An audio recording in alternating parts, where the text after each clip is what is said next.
Okay, today's topic, the ego. The ego, defined, is a person's sense of self-esteem or their importance, I guess.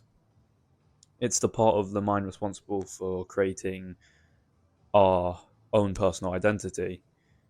And when you hear the word ego used in social situations, it's usually used in a way to refer to somebody who is over arrogant or somebody who feels more entitlement than they should. It's often somebody who is extremely cocky or pompous. It's somebody that it's a trait that we all perceive as not wanting to have, right?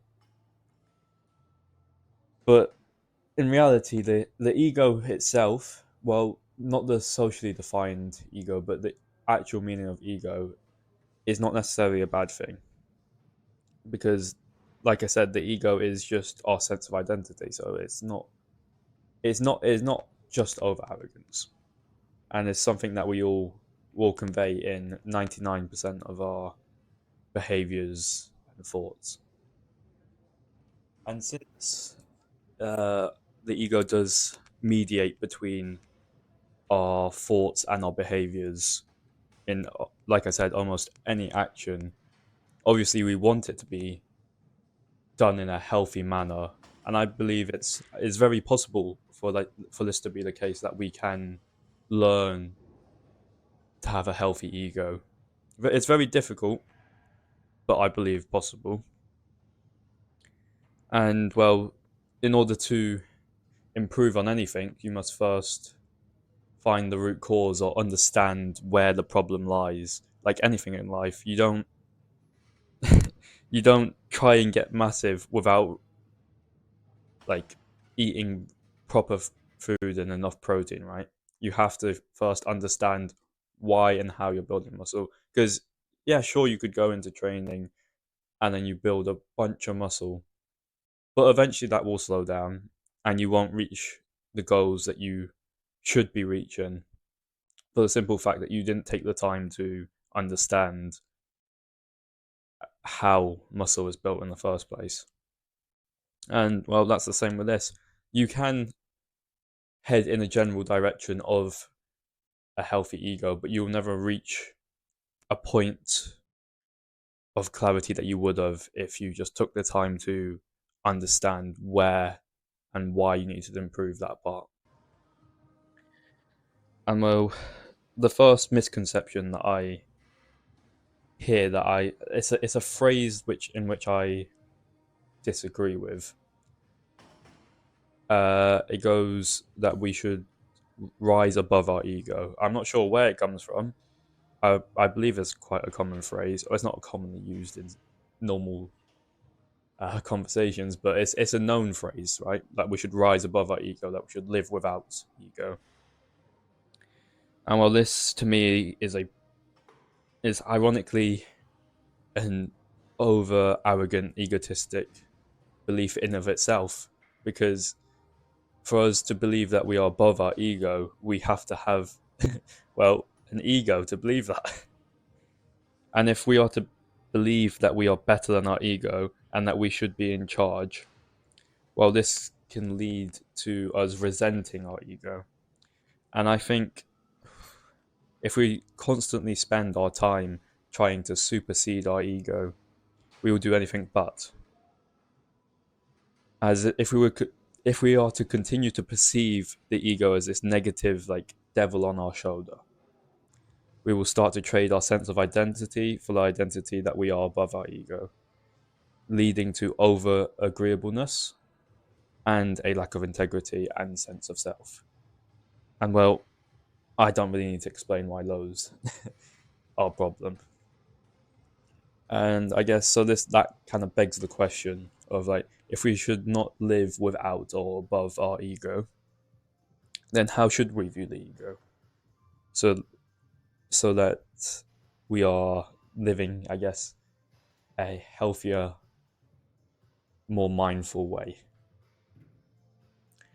And to answer that, I like to compare the ego to emotions. And the reason I like to make this comparison or analysis is that the ego and emotions act in very similar ways. Emotions are something we will never have full control over. We are not above our emotions. We control them as much as they control us.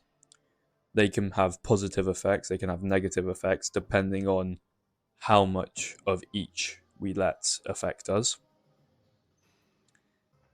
And yeah, most importantly, to have that healthy relationship with our emotions, we just have to accept that we will not always have full control.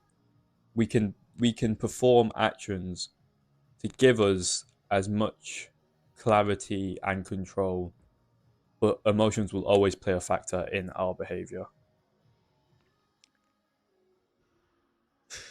And I think this, like I said, this comparison is, at least to me, an amazing comparison to the ego, as it acts in a similar way. Too much ego is bad.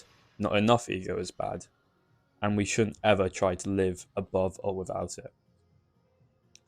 We should learn to view the ego as something that can be beneficial to our development rather than something that is restrictive to us being better. And the way to do this is mod I guess moderating and compromising with our ego in the same way that you would with your emotions. So when you feel sad, you'd go on a run, or when you feel happy, well, you just keep doing what you're doing, I guess.